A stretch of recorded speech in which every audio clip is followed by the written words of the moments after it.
All right, we got something a little bit different today. I was finally able to pick up one of these, and if you're a Seiko fan, I'm sure you're familiar with the 5KX, what they've dubbed it. And essentially, this has been seen kind of as the replacement for the SKX line. That's a legendary line that was around for a long time until it was discontinued a few years back. And there was really no bridge between the SKX line and the new dive watch, entry-level dive watch. Well, Seiko released these and they dubbed them the 5KX. Now, obviously this is a Pepsi version here, and we are looking at the SRPD53K1. Now, clearly this is supposed to be kind of a stand-in for the 009, the SKX 009. But when these were released, there was a lot of kind of controversy, a lot of conversation. This has been sized already. A lot of conversation around it because of specs, and we'll talk about that in a bit. We'll talk about the differences, what I like, what I don't like. But really the reason I did want to make this video is because I want to compare this with these two over here, which is Seiko Samurai and the Turtle, or the King Turtle at that. Mostly to show the three, I guess, most popular dive watches Seiko has to offer. And while you can kind of look at the specs on paper, side by side, you're able to kind of see a little bit more, in my opinion.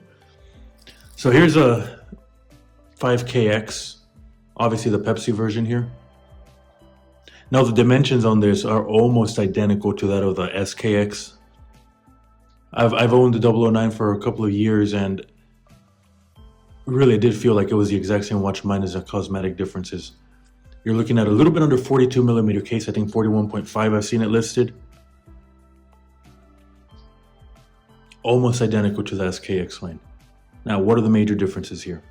Now, the downside. The major downside here is that this was downgraded in water resistance. The SKX line had a 200 meter water resistance. This has only 100.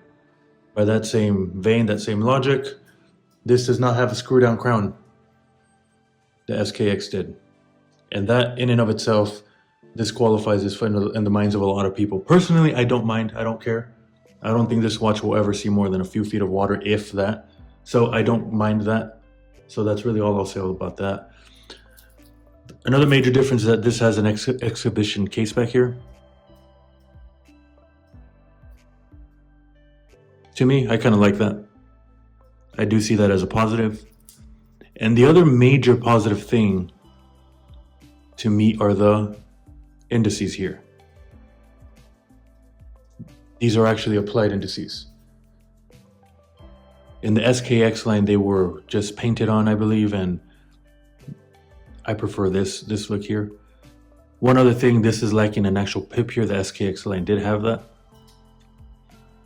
But besides that, there really aren't any other major differences. Comparing this specifically to the 009, the major difference here is also the dial. The 009 had a much more of a matte dial. This has a big sunburst dial, and you can see that just by shining some light on it. So with all that in mind, what do I think about this versus a SKX line? I do think this is much more of a non-professional tool because of the lack of water resistance, but again, I don't mind that. The applied indices is a big step up in my opinion. I prefer this kind of dial, but other than that, they're almost identical. Now the major price difference, this cost me about $215 gray market, brand new. Whereas this SKX, because it has been discontinued for quite a bit of time, those prices are wild, and it's rare to find a brand new one.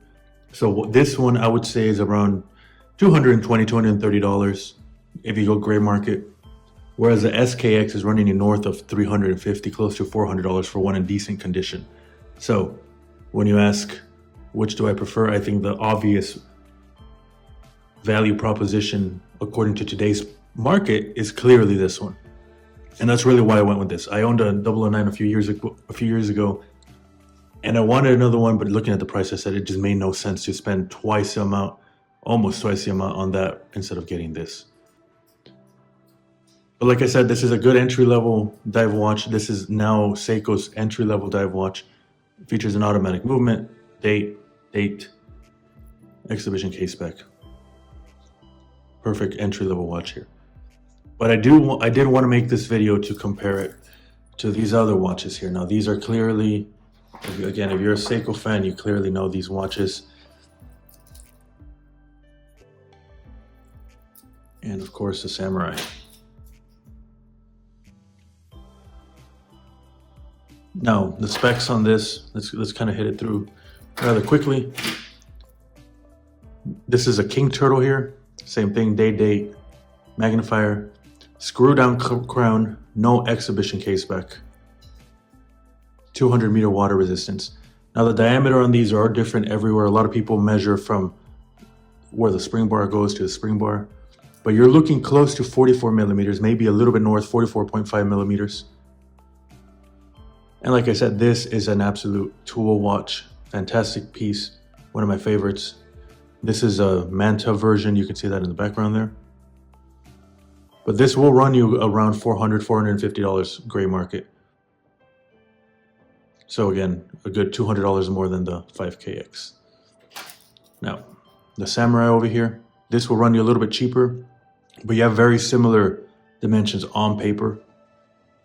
You're looking from spring bar to spring bar around 44 millimeters, maybe a little bit more. But besides that, well, similar specs too, screw down crown, 200-meter water resistance, no exhibition case back. But besides those things, these two are as different as can be design-wise. The Samurai, because of its name, as the name implies rather, is a very sharp watch. Just look at those hands, look at the indices, look at the lines on the bezel here, look at the lugs right here, look at this sharpness here on the lugs. Even the crown guards here, look at that. Whereas this is a complete opposite. It's very round in every aspect. Look at the lugs here, very, very round. The bezel, the indices, even the hands are more round than the Samurai. This one will run you a little bit cheaper. I would say maybe $350. So how do these compare to this? Now clearly the specifications, we already talked about that they're pretty different. But I did want to kind of just throw out this kind of footage here where you are able to compare side by side in case you have one and you're looking and considering the other to see the sizes of it.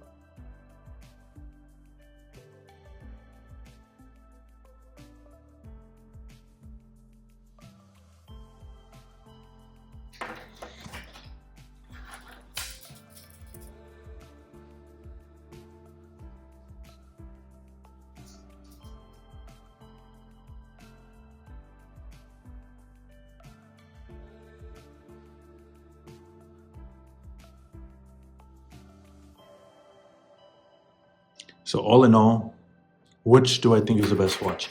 Obviously, it depends on your budget. If you're able to spring the cash, you can't go wrong with either of these. It's a matter of preference. I am personally a little bit more inclined for the roundness of the turtle. But if you're not able to spring the cash, this is honestly a very, very respectable watch. The size on it is absolutely perfect in my opinion. This actually wears a lot better than the other two on my small wrist. And we'll see that in a bit. You can't go wrong with either. Value proposition, I do think actually this might be a little bit better simply because these other two are close to being twice the price. Let's check out the Lume. They should be identical, but again, let's just see the application of it, see how it looks in half darkness. And then we'll throw it on the wrist and see how that looks. So this is a lot less than half darkness. There's a lot of light in here, but it should be okay with this Seiko Lume. Yeah, this does not disappoint. This is the same Lume we've all known and loved from Seiko, an absolute torch.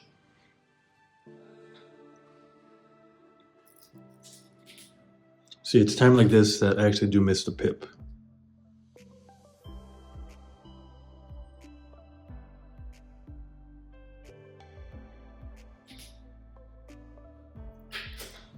Now, next next to the turtle.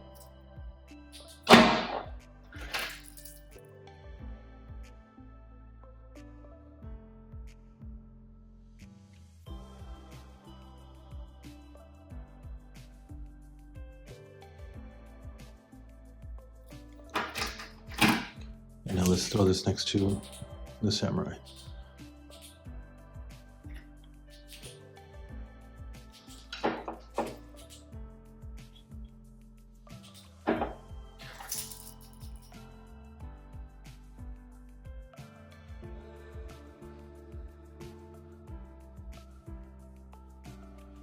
So yeah, you're getting Seiko Lume in all of them.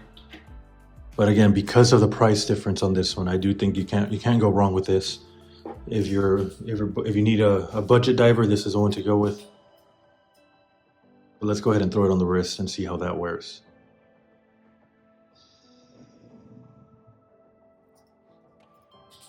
So on the wrist, it really does feel like I'm wearing an SKX.